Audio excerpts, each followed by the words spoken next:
하나님 말씀은 호세아서 10장 12절 한 절 말씀 봉독해 드립니다. 구약성경 호세아 10장 12절 말씀. 너희가 자기를 위하여 공의를 심고 인애를 거두라. 너희 묵은 땅을 기경하라. 지금이 곧 여호와를 찾을 때니 마침내 여호와께서 오사 공의를 빛처럼 너에게 내리시리라. 아멘. 날씨가 많이 쌀쌀해지고 있습니다. 오늘 이번 주는 영하권으로 내려간다는데 하나님 여러분들에게 건강의 은혜를 주시기를 축복합니다. 농촌에서 농사를 짓는 사람들의 말에 의하면 저도 시골에서 조금 살았습니다. 초등학교 6학년 때까지 농촌 농경사에서 살다가 올라왔는데 농사를 잘 짓기 위해서는 몇 가지 기본적인 요소가 필요하다 그러죠. 첫째는 땅이 좋아야 됩니다. 땅이 좋아야 되고, 두 번째는 종자가 중요합니다. 세 번째는 정성 어린 수고가 있어야만 합니다. 네 번째는 적당한 물과 바람이, 습도가 분명히 햇빛이 있어야 됩니다. 이런 것들이 모두 충족될 때 좋은 열매를 맺는다라고 말을 합니다. 그런데 이 중에서도 가장 중요한 요소는 땅이죠. 아무리 햇볕이 있고 물이 있고 또 좋은 종자가 있어도 이 땅이 좋지 않으면 열매를 거둘 수가 없는 겁니다. 묵은 땅을 개간해야 잡초를 모두 제거해야 되고, 공기가 잘 통하는 부드러운 흙이 되도록 잘 갈아주어야 종자가 잘 자랄 수 있습니다. 제가 2살 때, 제가 이제 원래 고향은 충청남도, 충청북도, 보은군 사내면 중티리 187번지입니다. 네, 거기서 이제 2살 때 제가 충청남도 예산, 광시면 월송리 오리골이라는 곳으로 이사를 갔습니다. 거기는 굉장히 아주 낙후된 아주 산골에도 깡산골입니다. 그래서 저희 부모님이 거기에 땅을 사가지고 들어가서 다 개간을 했죠. 여러분, 개간이 뭔지 아시죠? 밭이 없는 산을 밭을 만드는 거예요. 밭을 일구는 거예요. 그러려면 엄청난 많은 에너지와 고생이 뒤따릅니다. 그런데 거기엔 또 돌이 많았어요. 잔돌이 많아서 밭을 개간하는데 굉장히 어려움이 많았죠. 그래서 그 농사를 질 때 얼마나 고생하셨는가에 대한 것을 어렸을 때 잠시 봤기 때문에 농사가 얼마나 힘든가는 제가 조금 압니다. 그런데 이 중에서도 가장 중요한 이 땅을 개간한다는 것은 보통 에너지가 소비되는 게 아닙니다. 예로부터 농사꾼은 상농, 중농, 그 다음에 하농으로 구분되는데, 농사꾼이라고 다 농사 짓는 농사꾼이 아니는 거죠. 그 가운데서도 인정받는 농사꾼이 있는가 하면 그렇지 못한 농사꾼도 있는 겁니다. 상농은 밭가리를 잘하는 농사꾼을 일컬어서 말합니다.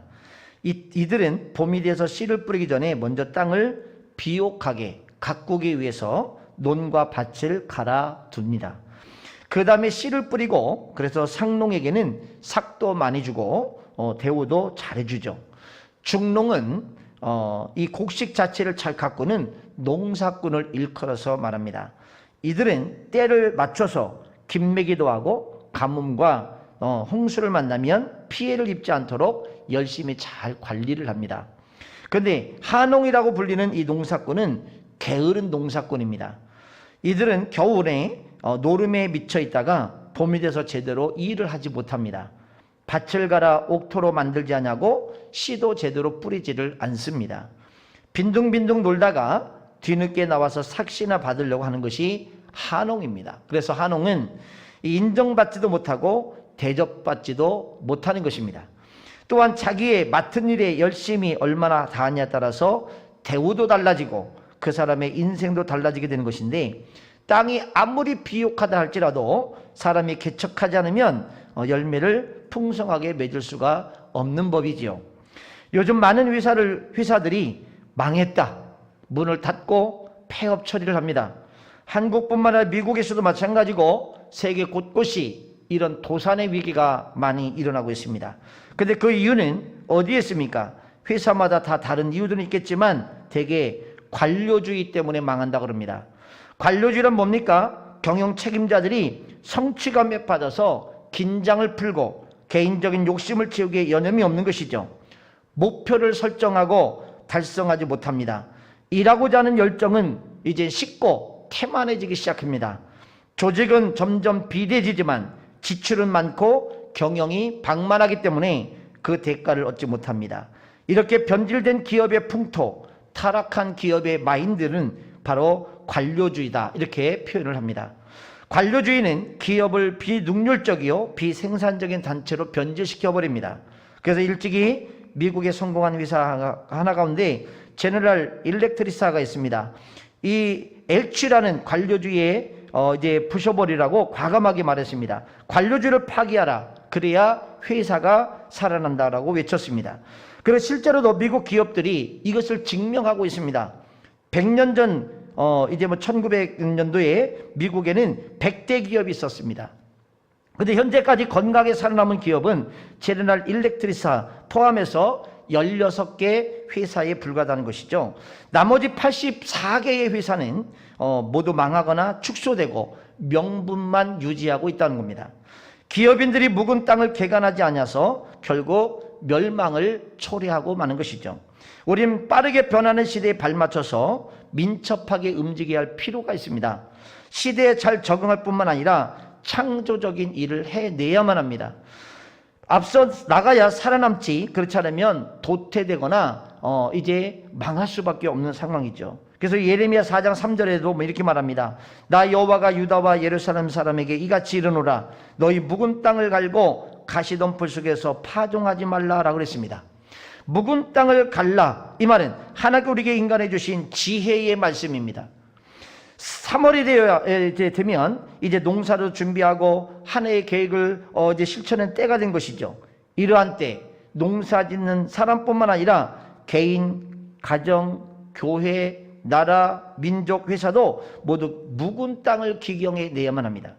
하나님의 말씀을 받아들여서 인생을 성공적으로 살아내야만 합니다. 말씀을 듣는 여러분도 마음의 이 묵은 땅을, 이 묵은 마음을 기경하시기를 주님의 축복합니다. 오늘 본문 말씀은 BC 755년에서 723년경 북이스라엘의 호세 선지자가 우상숭배와 물질주의에 죄악에 빠진 북이스라엘 백성들에게 심판과 멸망을 예언하고 죄악으로 굳어버린 묵은 땅 같은 마음을 기경하라라고 강력하게 선포하고 있습니다. 당시 북이스라엘은 여로보암 2세 때로 정치적으로도 안정되고 경제적으로도 부유한 때였습니다. 그러자 사람들은 교만해져서 하나님을 잊어버리기 시작했습니다. 물질 만능주의에 빠져서 오직 이 세상을 재산을 쌓는 일에만 힘을 쏟았습니다. 부정부패가 가득하고 공의가 없었습니다. 이방의 바알과 금송아지, 우상까지 섬기게 되었습니다. 하나님께서 이 선자를 보내셔서 하나님의 심판을 받아 멸망할 것이라고 경계하고 회개하라고 책망하셨지만 그들은 듣지 않았습니다. 하나님을 의지하기는커녕 인간의 힘으로 살아보겠다고 강대국인 아수르와 애굽 사이를 왔다 갔다 하면서 뇌물과 조공을 바치고 하나님의 심판을 면해보려고 얕은 꾀를 계속 썼죠. 그래서 결국 BC 722년경 아수르의 침략을 받아 이스라엘은 멸망을 합니다. 나라는 망하고 백성은 다 포로로 끌려가서 가족들이 뿔뿔이 흩어져고 재산도 모두 빼앗기게 되었습니다. 하나님의 경고를 무시하고 탐욕과 불신앙 가운데서 살았던 이스라엘 백성들이 비참한 최후를 맞이하게 된 것입니다. 우리는 묵은 땅을 기경해야 합니다. 하나님 말씀을 다시 한번 생각하며 우리가 타락하고 교만하고 게을렀던 잘못된 습관들을 우리는 타파해야 됩니다. 부지런한 농부가 좋은 열매를 맺기 위해서 묵은 땅을 기경하는 것처럼 우리도 하나님 앞에 의롭고 충성된 믿음으로 나아가기 위해서 새로운 삶을 또한 변화시켜 나가야만 합니다. 그래서 묵은 땅을 기경하라, 이 말씀을 한번 묵상해 보시길 바랍니다. 첫 번째는요, 이 의를 심고 국류를 거두라 그랬고, 두 번째는 너희 묵은 땅을 기겨라 그랬고, 세 번째는 여호와께서 의를 비처럼 너에게 내리시리라 라고 그랬습니다. 자, 여기 묵은 땅을 기경하라는 것은 의를 심고 국류를 거두라 그랬어요. 심고 거둠의 법칙일 것입니다. 자, 너희가 자기를 위하여 의를 심고 국류를 거두라. 오늘 10장 12절 상반절에 보면 그렇게 말하고 있죠. 여러분, 역사적으로 보면요, 의롭게 올바르게 살았던 사람이 형통하고 성장하고 성공하고 자손들도 잘 되는 것을 볼 수 있어요. 그러므로 좌로나 우로나 치우쳐서는 안 됩니다. 지금 상황에 따라서 움직이는 사람들이 되지 마십시오. 환경에 따라서 움직이는 사람이 되지 마십시오. 환경은 얼마든지 바뀔 수 있는 거예요. 중요한 것은 내가 하나님의 말씀의 기준을 가지고 있느냐는 거예요. 인생은 씨를 뿌린 것과 같습니다. 우리는 말씀의 씨앗을 뿌립니다. 시간을 보내는 것도 씨앗을 뿌리는 것입니다. 물질, 돈을 쓰는 것도 씨를 뿌리는 행위와도 같았습니다. 어떻게 우리가 사느냐는 것은 우리 인생의 씨를 뿌린 것과 똑같은 것입니다. 그러므로 우리는 인생을 살 때 의롭게 살아야 됩니다. 수많은 사람들이 탐욕과 교만과 불신앙에 빠져 있다 할지라도 우리는 의롭게 가야 됩니다. 다시 말해서 하나님 앞에 올바른 삶을 살아내야만 합니다. 자, 시편 126편 5절 6절 한번 읽으시죠. 같이, PPT 띄워지니까요. 같이 읽겠습니다. 시작. 눈물을 흘리며 씨를 뿌린 자는 기쁨으로 거두리로다. 울며 씨를 뿌리러 나가는 자는 반드시 기쁨으로 그 곡식단을 가지고 돌아오리라. 할렐루야. 여러분, 이 말씀이 그대로 된다는 거 잊지 마십시오. 하나님 말씀은 1.1핵도 변함이 없다 그랬어요. 여러분, 오늘날 세상에 사는 이 개그를 사람들 개그를 좋아하지 않습니까? 그렇지만 실상 우리의 삶에는요, 생활에는 웃는 일보다는 우는 일이 훨씬 더 많습니다. 마음이 상하고 우울해지고 짜증나고 불평이 나고 감사가 없는 삶이 훨씬 더 많습니다. 병들어 죽어가는 사람, 회사가 망해서 직장을 잃어버린 사람, 자기의 목적을 성취하지 못해서 좌절과 절망에 빠진 사람, 이렇게 우리 주변에는 슬픔을 당한 사람들이 얼마나 많은지 몰라요. 그런데 하나님의 말씀은 눈물을 흘리며 씨를 뿌린 자는 기쁨으로 그 단을 가지고 돌아오리라 그랬습니다. 여러분, 고린도서 9장 6절에도 보면 이렇게 말씀하세요. 한번 띄워보시죠. 시작. 이것이 곧 적게 심는 자는 적게 거두고 많이 심는 자는 많이 거둔다는 말이로다. 여러분, 씨를 뿌리고 거두는 것이 인생이라면 선과 의를 위해서 하나님 앞에 충성과 봉사와 헌신을 할 때 씨를 많이 뿌리십시오. 이것이 얼마나 중요한지 모릅니다. 자, 또 한 대 보시죠. 갈라디아서 6장 7절 8절 보시겠습니다. 시작. 스스로 속이지 말라. 하나님은 업신여김을 받지 아니하시나니 사람이 무엇으로 심든지 그대로 거두리라. 예, 보십시오. 여러분, 자기 육체를 심는 자는 육체도 썩어진 것을 거두고 성령을 위하여 위하여 심는 자는 성령부터 영생을 거둔다 그랬어요. 우리는 하나님의 말씀대로 뜻대로 살고 하나님께서 주신 능력으로 충성을 다해야 될 줄로 믿습니다. 인생은 씨를 뿌리고 거두는 것과 같습니다. 봄에 씨를 심어서 가을에 거두기도 합니다. 경우에 따라서는 금년에 심고 내년에 거두기도 합니다. 어떤 거는 3년, 5년 후에 거두기도 합니다. 청년 때에 심고 노년 때에 거두는 게 있습니다. 부모가 심은 씨앗을 자손들이 거두는 경우도 있습니다. 금생에 씨를 뿌린 이제 씨는 내생에 거두기도 합니다. 요즘 여러분, 많은 사람들이 이렇게 저렇게 자꾸만 낙심하고 절망하고 허탈해합니다. 이럴 때 우리는 어떤 자세를 취할 것인가?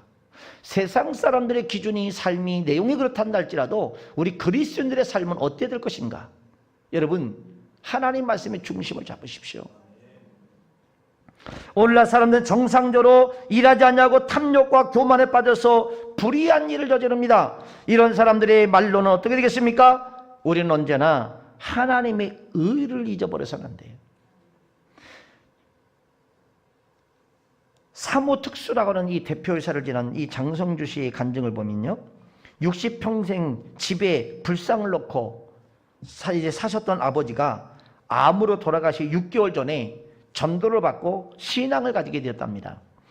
체험을 통해서 은혜 받고 죽기 전에 아들을 불러서 이렇게 말합니다. 얘야, 나는 한평생 불교에 심취해서 집에 불상을 들여다 놓고 이제 내가 지냈지만 뒤늦게 개종을 했다. 너도 반드시 교회에 나가거라. 아버지는 아들에게 교회에 나가라는 유언을 남기고 세상을 떠났습니다. 이들은 그것이 무엇인지 무슨 뜻인지 잘 몰랐지만 아버지의 말씀대로 교회에 나가기를 시작했습니다. 성경을 읽었습니다. 그리고 마침내 하나님의 은혜를 체험하게 됩니다. 그는 사업을 위해서 하나님 앞에 간절하게 기도하기 시작했습니다. 그 기도 때문에 하나님께서 사모특수건재라고 하는 회사를 인수하게 했습니다. 그는 이 회사를 인수하고부터는 회사에서도 성경을 읽었어요. 매일 아침마다 직원들과 함께 성경을 읽고 토요일은 전 직원이 모여서 예배를 드렸습니다. 처음에는 불만을 품고 반대하는 직원들도 있었습니다. 아니 왜 직장에서 예배를 드리냐 이거죠. 그래도 그는 모른 척하고 씨를 뿌리는 마음으로 계속 성경을 읽고 예배드리고 성경을 읽고 예배를 드렸습니다. 그렇게 해서 회사 전체가 온전한 신앙 안에서 세워져가는 기업이 됐습니다. 그리고 직원들에게 말했습니다. 하나님께서 우리와 함께 하십니다. 최고의 품질로 최고의 시공을 합시다. 결국 회사 직원들도 성경을 통해서 감동을 받고 믿음을 한 사람 한 사람 가지게 되었어요. 그 결과 여러분 IMF가 지난 동안에 회사가 점점 성장했습니다. 남들은 망한다라고 그러고 남들은 어렵다고 그러고 남들은 사업이 안 된다고 말하는데 이 회사는 점점 잘 되는 거예요. 사무실을 확장했습니다. 관급 공사가 늘어나고 일본까지 출장 가서 시공을 해주게 되었습니다. 국내적으로 번창하게 되었습니다. 건설교통부가 인증한 신기술이 300여 개나 되고 전체 실질적으로 볼 때 3위, 건축 부분에서 볼 때 1위를 차지하는 건설회사가 되었다는 사실이죠. 할렐루야. 여러분, 교회에만 와서 하나님 믿는 것처럼 하지 마세요. 여러분의 직장에서도, 여러분의 사업장에서도, 여러분들이 발길을 닿는 곳에서도 그곳에서 하나님이 역사하는 역사가 있어야 됩니다. 제가 조만간 설교할 내용 중에 하나가 뭐냐면 한 사람 수요예배때 제가 잠깐 언급했습니다만 한 사람, 하나님이 찾으시는 그 한 사람, 재정, 경제, 여러분 산업, 문화, 교육, 어디 교회든 모든 부분에서 하나님이 찾으시는 그 한 사람이 필요한 사람. 한 사람. 그 사람이 누구냐는 거죠. 그 사람이. 진리등대교회 가운데서도 하나님이 한 사람을 찾으세요. 그 한 사람이 하나님 앞에 합당한 자 한 사람이 놀라운 변화를 일으킬 겁니다. 놀라운 역사를 일으킬 것입니다. 놀라운 기적의 주인공이 될 것입니다. 한 사람. 두 번째는 너희 묵은 땅을 기경하라 그랬습니다. 자, 여기 기경이라는 것은요, 강팍한 마음을 깨뜨리는 거예요. 변화를 일으키는 거예요. 회개의 자리에 이르는 거예요. 이게 기경이에요. 기경. 지금이 곧 여호와를 찾을 때니 너희 묵은 땅을 기경하라 그랬습니다. 여러분, 지금 하나님을 찾으라 그랬어요. 장차 앞으로 해야지가 아니고 내일로 미룰 때가 아니고 바로 지금이에요. 지금 이 순간이에요. 내가 이 다음에 은혜 받으면 되지. 아니에요. 지금이에요. 이 다음에가 없을 수 있어요. 기회를 잃어버릴 수도 있어요. 하나님을 찾아서 묵은 땅을 기경하십시오. 지금 하나님을 찾아서 마음을 새롭게 변화하십시오. 우리가 하나님을 찾을 때 회개하게 됩니다. 기도하게 됩니다. 새로워지게 됩니다. 지금 이 순간 여러분, 우리는 하나님 앞에 나와서 하나님의 뜻을 받들어내야 됩니다. 묵은 땅을 기경하라는 것은 준비하라는 거예요. 준비. 지금 당장 열매가 아닙니다. 준비예요. 준비. 우리는 하나님의 역사와 섭리와 축복을 섭리하도록 체험하도록 마음의 준비를 해야 됩니다. 굳어진 땅, 잡초와 엉겅퀴가 나는 땅, 버림받고 쓸모없는 땅을 기경해서 새로운 땅으로 만드는 사람이 되어야 됩니다. 우리의 강팍한 마음, 굳어진 마음, 교만한 마음, 탐심과 욕심으로 가득 찬 마음, 잡초가 가시떨기가 난 그 마음을 변화시켜서 새롭게 기경을 하는 거예요. 옥토를 뿌릴 때에 좋은 열매를 맺을 수 있는 준비된 기경의 마음, 이것이 수고롭고 고통스럽다 할지라도 이것을 감당하여 하나님께 주시는 새로운 역사를 체험해야 됩니다.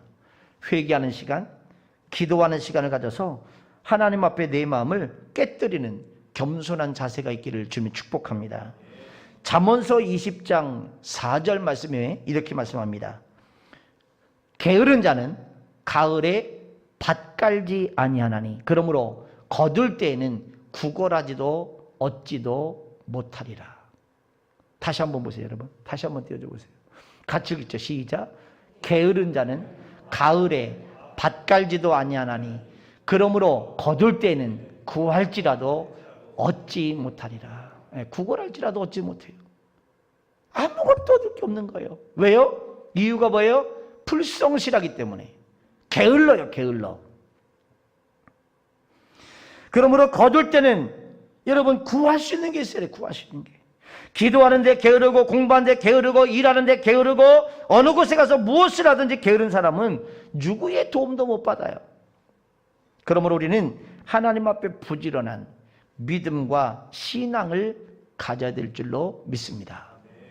에스겔서 36장 26절에 제가 좋아하는 말씀 가운데 한 구절이에요. 자, 같이 읽죠. 시작. 또 새 영을 너희 속에 두고 새 마음을 너희에게 주되 너희 육신에서 굳은 마음을 제거하고 부드러운 마음을 줄 것임. 자, 여기 보면요, 하나님이 우리에게 굳은 마음, 무거진 이 마음을 다 제거한대요. 제거. 그래서 뭘 주세요? 하나님 어떤 것을 주세요? 부드러운 마음을. 부드러운 마음. 이게 준비됨이에요. 이게 그릇 준비예요. 그릇 준비. 그럼 우리는 하나님 우리에게 새로운 마음을 주옵소서. 강팍한 마음을 버리고 부드럽고 착한 마음을 가지게 없어서 하나님 앞에 순종하고 충성할 수 있는 믿음을 주옵소서. 하나님 앞에 기도될 줄로 믿습니다. 예수님께서 마태복음 13장 3절 말씀에 씨를 뿌린 자의 비유를 말씀하셨죠. 길가에 떨어지는 씨, 돌밭에 떨어지는 씨, 가시덤불에 떨어지는 씨, 좋은 밭, 옥토에 떨어지는 씨앗이 있었습니다. 그런데 좋은 땅, 옥토에 뿌려진 씨만 30배, 60배, 100배의 열매를 맺을 수 있었습니다.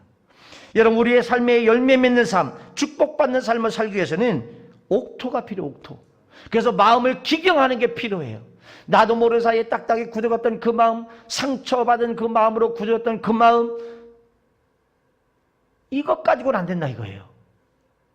지금 내 상태가 그렇단다면 기경하셔야 돼요. 갈아엎으셔야 돼요. 그런데 어떤 사람들은 그래요. 한락에도 안 돼요. 기도도 안 돼요. 헌신하고 싶은 마음도 없어요. 그래요. 여러분 노력하셔야 돼요.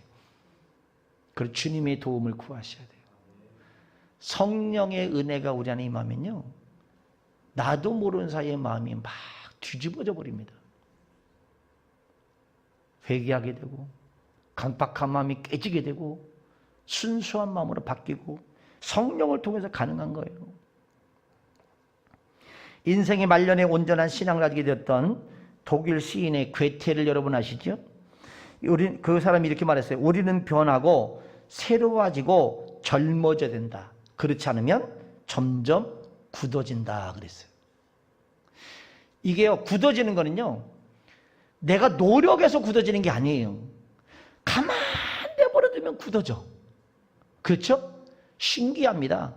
일반 땅도요, 옥토도요, 그냥 건드리지 않냐고, 거기 손도 대지 않냐고 가만 내버려두면 다 굳어져 버려요. 우리 인생도 마찬가지예요. 우리 마음도 마찬가지예요. 그냥 내버려두면 굳어져 버리는 거예요. 이 굳어지지 않게 하기 위해서 우린 깨어 있어야 되는 거예요. 하나님 말씀을 읽고 나를 돌아보고 또 회개하고 기도하면서 주님의 마음을 품고 또 회개하고 그럴 때 내가 계속 옥토가 되는 거예요. 내가 옛날에 옥토였는데 지금은 굳어져 있어요. 왜요? 관리를 안 하니까. 유명한 미국의 캠벨 모건이라는 목사님은 한평생 목회를 하고 은퇴를 하면서 마지막 설교를 이렇게 했습니다. 평생 동안 나에게 가장 큰 고통을 준 것이 무엇인지 아십니까? 그것은 신앙생활의 변화가 없는 형식화된 교인들이었습니다. 듣기만 하고 헌신하지 않는 미지근한 사람들에게 설교하는 것이 내게 가장 큰 고통이었습니다. 이거는 목회자들만이 아는 비밀이에요. 참 어렵거든요. 아무리 많은 설교를 해도 변하질 않아요. 똑같아요. 어쩌면 그때 10년 전이나 지금이나 똑같을까? 기적 중에 기적이죠. 네? 여러분, 왜 교회에서 집사, 권사, 장로의 직분을 맡았습니까? 하나님 앞에 충성하기 위해서입니다. 직분 따는 거 아니에요. 응? 명찰이 달라지려고 하는 게 아니에요. 주어진 사명을 감당하기 위해서 교회를 받들어 섬겨서 부흥 발전시키기 위해서 하나님 앞에 영광 돌리기 위해서 우리는 직분을 맡았습니다. 그러므로 직분을 맡았으면 직분대로 하나님 앞에 더 가까이 나아가서 주어진 사명을 감당해야 될 줄로 믿습니다. 어느 게 장로님이 딸과 함께 자동차를 타고 가다가 교통사고를 당했습니다. 장로님은 다친 데가 없는데 딸이 크게 다쳐서 다리를 절개되었어요. 절뚝발이가 된 거예요. 수술을 3번이나 받았는데도 완치가 되지 않았습니다. 결혼할 나이가 된 이 딸은 고민하다가 그만 정신병자가 되고 말았어요. 얼마나 스트레스를 많이 받았겠어요. 장로님은 정신병 있는 딸을 생각하면서 하나님, 왜 나에게 이런 시련을 주십니까? 왜 나에게 이런 어려움을 닥치게 하십니까? 하고 하나님을 원망했어요. 근데 어느 날 갑자기 그에게 깨달음이 왔습니다. 너는 장로라는 귀한 직분을 맡으면서도 진정으로 감사한 적이 있느냐? 너는 축복을 많이 받았으면서도 진정으로 너는 감사한 적이 있느냐? 너는 직분에 최선을 다했니? 그 깨달음이 온 거예요. 그는 마음으로부터 들려오는 성령의 책망을 듣고서 눈물을 흘릴 수밖에 없었습니다. 회개 기도를 드렸습니다. 하나님, 나의 불신앙을 용서하여 주십시오. 축복도 은혜도 직분도 받았건만 나는 하나님 앞에 보답한 것이 없습니다. 교만과 불신앙과 나태함으로 살았습니다. 막 회개하기 시작했어요. 그는 이것을 깨달은 즉시 그때까지 드리지 못한 11조와 감사한금, 충성하며 봉사하지 못한 것들을 모두 계산해서 목사님에게 그걸 찾아가지고 왔어요. 목사님, 나는 지금까지 하나님 앞에 감사하지 못하며 살았습니다. 이제서야 비로소 하나님 앞에 진심으로 감사하기를 원합니다. 그러나 하나님 앞에 감사한금을 드리고 목사님의 축복 기도를 받았습니다. 그러자 마음에 기쁨이 있고 평안해지기 시작했어요. 하나님의 은혜와 사랑이 넘쳐났습니다. 그는 너무 기쁜 나머지 딸이 입원한 이제 병원으로 막 달려갔습니다. 그런데 그곳에서 깜짝 놀랄 일이 벌어졌습니다. 정신 이상이 든 딸이 얼굴이 희색이 만연해서 찬송을 부르고 있는 거예요. 할렐루야. 제정신이 다 돌아온 거예요. 하나님께 은혜를 베풀어 주신 것이죠. 원망하고 불평할 때는 병마와 귀신이 찾아온 거예요. 그러니 감사하고 기뻐할 때, 하나님 앞에 영광 드릴 때 그 영들이 떠나가 버리고 하나 주신 건강을 회복한 줄로 믿습니다. 여러분, 기뻐하십시오. 감사하십시오. 맡겨진 일 잘 감당하십시오. 세 번째, 여호와께서 의를 비처럼 너에게 내리시라 그랬어요. 여기 이 비는 은혜의 비를 말합니다. 자, 우리가 하나님을 찾으면 하나님께서 우리를 만나 주십니다. 아멘이시죠? 아직도 못 만나서 허덕이십니까? 하나님이 어딘지 모르겠고 느껴지질 않고 답답하십니까? 여러분, 안 되면 작정 기도라도 하십시오. 안 되면 금식 기도라도 하십시오. 하나님 반드시 여러분 만나 주십니다. 하나님께서 우리에게 임재해 주십니다. 하나님을 찾으십니다. 여러분, 하나님 앞에 가까이 나가면 하나님께서 의처럼 비를 내려주신다 그랬어요. 하나님 의의 비를 내려주세요. 의의 비. 성령의 비가 내리네. 하늘의 문을 여소서. 성령의 비가 내리네. 하늘의 문을 여소서. 여러분, 이 찬양처럼 하늘에 비가 내려요. 팔레스타인 지역은요 1년에 3차례 비가 많이 오는 때가 있다고 합니다. 그래서 그 때에 따라서 뭐라고 부르느냐? 이른 비, 늦은 비라고 불러요. 이른 비는 우리나라 기온을 따지면 파종하기 직전에 이 땅을 부드럽게 하기 위해서 오히 습도가 있도록 하기 위해서 하나님 비를 주세요. 그걸 이른 비라 그래요. 만약에 딱딱하게 굳어진 땅에 먼지가 풀풀 나는 습도가 없는 땅에다 씨를 뿌려봤자 파종을 해봤자 소용이 없죠. 싹이 안 나는데요. 그렇기 때문에 하나님이 거기다 습도를 주시기 위해서 이른 비를 주시는 거예요.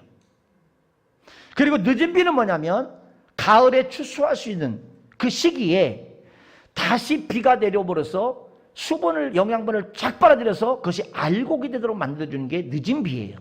할렐루야. 하나님이 기가 막힌 시간의 때에 비를 주셔서 열매 맺도록 해주시는 거예요. 이게 이른 비와 늦은 비의 은혜거든요. 여러분, 이렇게 하나님이 이른 비와 늦은 비를 주셔서 농사를 잘 되게 하고 풀이 자라게 하고 목축업에 잘 되게 하고 하나님께서 우리에게 축복의 단비를 내려주시는 거예요. 오늘 오전 예배 때 여기 신안 약수아파트 사시는 자매님이 하나 왔는데, 청년 자매가 왔는데 이름이 단비더라고요. 단비. 그래서 내가 그랬어요. 모태신앙이니까 그렇대요. 그러니까 이름을 단비라고 하는 거예요. 성경적 이름은 성경적. 자, 어쨌든 비는 메마른 땅, 굳은 땅을 촉촉히 적셔서 농사가 잘 되게 하는 것입니다.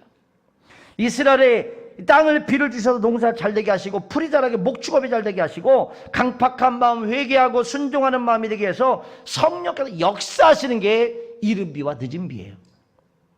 은혜의 단비를 주십니다. 성령의 단비를 주십니다. 축복의 단비를 우리에게 허락해 주십니다. 신명기 18장 12절에 보니까 이렇게 말씀합니다. 한번 같이 한번 보시죠. 시작. 여호와께서 너를 위하여 하늘의 아름다운 복을 여시사 내 땅에 때를 따라 비를 내리시고 내 손을 하는 모든 일에 복을 주시리니 내가 많은 민족에게 꾸어줄지라도 너는 꾸지 아니할 것이요. 할렐루야. 약속이에요. 약속. 이런 말씀은요 아멘으로 콱콱 받아들이세요. 이거는 누구에게 좋은 말씀이 아니라 내게 좋은 말씀이에요. 여러분, 하나님부터 복받는 여러분에게 주면 축복합니다. 그래서 하나님께서 우리에게 복을 주겠다 약속하시는데 시편 65편 10절 말씀도 한번 보시죠. 약속의 말씀입니다. 한번 보시죠. 65편 10절 시작. 주께서 밭고랑의 물을 넉넉하게 내사 그 이랑을 평평하게 하시며 또 단비로 부드럽게 하시고 그 싹에 복을 주시나이다. 할렐루야. 적절한 때에 하나님이 비를 주셔서 열매를 풍성히 거둘 수 있는 역사를 주신다는 거죠. 나는 여러분들이 잘 되기를 원합니다. 아멘. 여러분, 헌금 드리는 시간에도 제가 축복 기도하지만 또 올라가서 그것을 또 결산하는 그 현장에서도 나는 여러분들이 잘 되기 위해서 또 기도해요. 아멘 하신 분만 됩니다. 아까 하신 분들. 여러분, 이사야 44장 3절도 보면 이렇게 말해요. 한번 같이 또 보시죠. 이사야 44장 3절 시작. 나는 목마른 자에게 물을 주며 마른 땅에 시내가 흐르게 하며 나의 영을 내 자손에게 나의 복을 내 후손에게 부어주리니. 할렐루야. 자, 여기 잘 보세요. 여러분, 성경에 어떤 사람에게 하나님 여러분 물을 주신다고 그랬어요? 목마른 자에게. 목마른 자에게. 여러분, 하나님 앞에 갈망하시기를 축복합니다. 그리고 마른 땅에 시내가 흐르게 하고, 하나님은 풍족하게 모든 것을 변화시킬 수 있는 하나님이에요. 그러니까 지금 환경 때문에 자꾸 말하지 마시고요, 환경을 바꿀 수 있는 하나님을 붙잡으십시오. 하나님 앞에 순종하는 사람, 하나님을 사랑하는 사람, 죄를 회개하는 사람, 기도하는 사람, 이게 하나님께서 은혜의 담비를 내려주십니다. 독일의 종교개혁자 마틴 루터는 하나님의 은총은 여름의 소나기와 같다. 만약 소나기가 없단다면 돼지도 초목도 사람도 메말라 시들고 말 것이다 라고 그랬습니다. 슈바이처 박사는 현대 크리스찬의 모습을 이렇게 비유했습니다. 아프리카에는 물이 없는 강이 많습니다. 이런 강은 강이라는 명맥만 유지할 뿐 강이라고 하지도 민망할 정도로 초라할 만큼 비참합니다. 심지어 그 근처는 나무도 자라지 않습니다. 그런데 오늘날 물 없는 강처럼 명백만 유지하며 억지로 신앙생활하는 사람들이 많습니다. 메마른 정신, 형식과 전통만 유지하는 크리스찬을 많이 볼 수 있습니다 라고 슈바이처가 그렇게 말했어요. 여러분의 마음에 기쁨의 강이 흘러야 될 줄로 믿습니다. 감사가 넘쳐야 됩니다. 기도의 불이 붙어야 됩니다. 하나님 앞에 충성하셔야 됩니다. 하나님의 축복이 넘쳐야 됩니다. 명색만 기독교 신자라고 하면서 열매가 없으면 어떻게 되겠습니까? 러시아 3대 기적이 뭔지 아세요? 저는 러시아를 아주 자주 갔었잖아요. 러시아의 3대 기적이 나와요. 참 저는 그 러시아의 그 넓은 대지를 한번 달려보면서 느낀 게 뭐냐면, 이야, 너무 축복된 땅에서 이들이 살고 있다. 땅이 옥토가 얼마나 좋은지 몰라요. 완전 옥토의 땅이 아주 까만 흙으로 되어 있어가지고 정말 농사를 지으면 그렇게 잘 될 수가 없어요. 그런데 놀라운 게 뭐냐면 나무는 많은데 종이가 없어. 나무는 많은데 왜 종이가 없을까요? 두 번째, 원유가 많은데 휘발유가 없어. 세 번째, 넓은 땅이 옥토 같은 땅이 있는데 식량이 없어. 참 놀랍잖아요, 여러분. 러시아가 언제부터 그렇게 됐습니까? 왜 그렇게 됐습니까? 공산주의가 오고부터 공산주의 때문에 그렇게 된 겁니다. 러시아는 공산혁명을 일으킨 후에 교회 문을 닫고 성경책을 불태워버렸습니다. 그때부터 하나님의 축복의 문이 닫히기 시작했습니다. 공산주의는 인간을 게으르게 만들고 지도자를 탐욕스럽게 만드는 겁니다. 그리고 자원마저 고갈되었습니다. 하나님 없는 나라는 모든 것이 없는 나라가 되고 마는 겁니다. 여러분, 러시아가요, 지하 자원이 얼마나 풍부한지 가스만 유럽에다 팔아도요 먹고 살 정도예요. 놀랍습니다. 놀라워. 그런데 국민들 의식이요 정말 깨어나지 않았어요. 제가 학교에 온 학생들을 붙잡고들 얘기를 해봅니다. 아니, 왜 이런 세 가지가 풍성한데 왜 세 가지가 없냐? 그리고 당신들을 지도하는 지도자는 왜 그러냐? 정말 귀가 다치고 눈이 멀었어요. 자기 나라 대통령인 푸틴만큼 세계적으로 잘하는 리더자가 없다는 거예요. 그래서 내가 한숨을 푹푹 쉬면서 제발 그러면 해외 뉴스 좀 봐라. 해외 뉴스. 국내 뉴스만 보지 말고 해외 뉴스 좀 봐라 그랬어요. 내가. 그래야 깨어날 거 아니에요. 우물 안에 개구리인 거예요. 다 눈을 가려놨어요. 다 귀를 가려놨어요. 볼 것을 보지 못하고 들을 것을 듣지 못하는 거예요. 내가 수년을 얘기를 해도요, 이 사람들 의식이 안 바뀌어요. 신기합니다. 신기해요. 그러니까 이거는 영적인 부분과 맞물려 가고 있다는 거죠. 여러분, 전 세계 여러 국가들을 보십시오. 불교국가, 유교국가, 불신앙의 나라들은 모두 가난하게 어렵게 삽니다. 그러나 축복받은 나라 선진국가들은 하나같이 하나님을 믿는 기독교 국가입니다. 57세가 된 장로님 한 분이 이런 간증을 했어요. IMF 부도를 맞아서 회사를 폐업하고 말았답니다. 그 충격 때문에 중풍으로서 전신 마비가 된 거예요. 남자들은요, 나이가 많이 먹어서 이런 것을 한번 부도 처리가 되고 이러면 헤어나기 어렵습니다. 그래서 40이 넘고 50이 넘어가면 뭔가 새로운 일을 도전하는 게 어렵다는 거예요. 거기다가 혈액암까지 걸리게 됐어요. 그런데 하루는 집 앞으로 기도원 버스가 지나가는 것을 보게 됐어요. 평소에는 기도원 버스가 지나가도 전혀 눈에 들어오질 않았죠. 무관심했죠. 그날따라 나도 기도원에 한번 가볼까라는 생각이 들었습니다. 기도원에 가면 하나님께서 자기를 기도를 들어줄 것 같은 믿음이 생겼어요. 그래서 그 버스를 타고 기도원에 갔답니다. 기도원에 가니까 경치도 없고 공기도 맑았습니다. 생수도 아주 맛있었습니다. 기도굴에 들어갔습니다. 기도굴 안에는 작은 십자가 걸려 있는데 그 십자가를 바라보는 순간 눈물이 핑 도는 거예요. 막 울면서 하나님 앞에 기도합니다. 하나님, 나는 병들었습니다. 이제 쓸모없는 인간이 되었습니다. 중풍병에, 혈액암에, 당뇨에, 고혈압에, 언어장애까지, 시각장애까지 왔습니다. 상반신 하반신 할 것 없이 이제는 마비가 되어가고 있습니다. 무엇 하나 쓸만한 것이 없습니다. 이제 다 버려서 죽을 수밖에 없습니다. 하나님, 저 좀 살려주십시오. 그래도 명색의 장로인데 이렇게 비참하게 죽어도 되겠습니까? 목매어 기도하기 시작했습니다. 기도하다가 지쳐서 기도굴에 누워있는데 갑자기 누군가의 음성이 들려온 거예요. 너 억울하냐? 그렇게 억울하냐? 정신이 번쩍 들었어요. 너는 오직 나만 따라라. 그런 음성을 듣고 벌떡 일어났습니다. 눈물을 흘리면서 하나님 앞에 기도했습니다. 하나님, 나를 불쌍히 여겨주십시오. 그 후로 몸이 가벼워지기 시작했어요.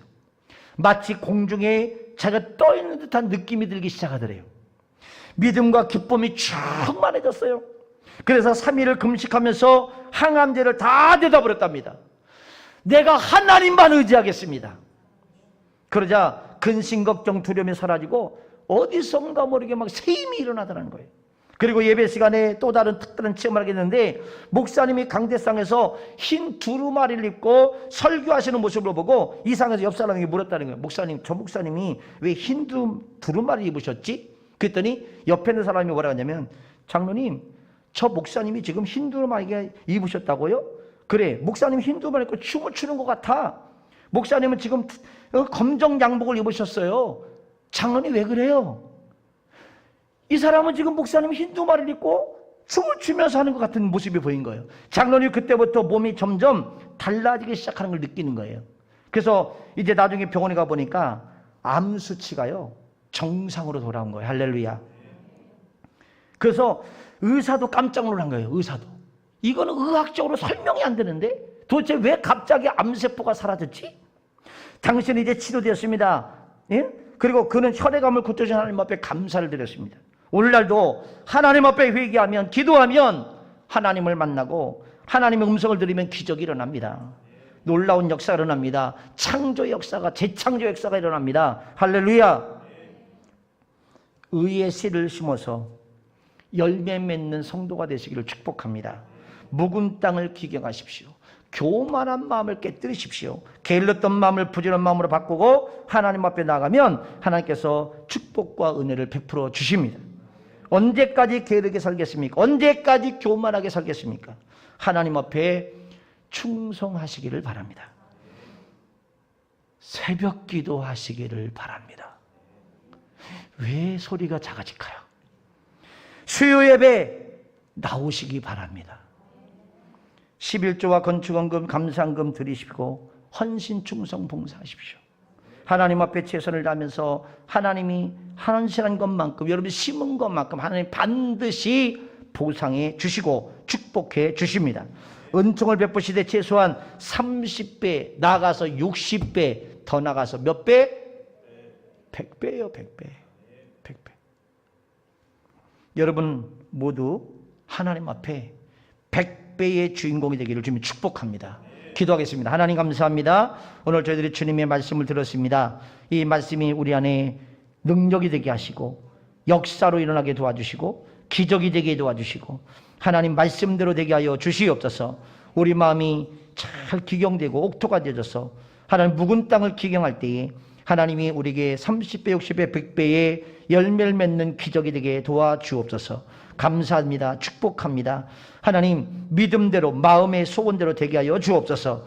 이제 우리의 삶이 열려지고 풀어지고 더 아름다운 축복의 삶으로 나아갈 수 있도록 인도하여 주시옵소서. 예수님의 이름으로 기도하옵나이다.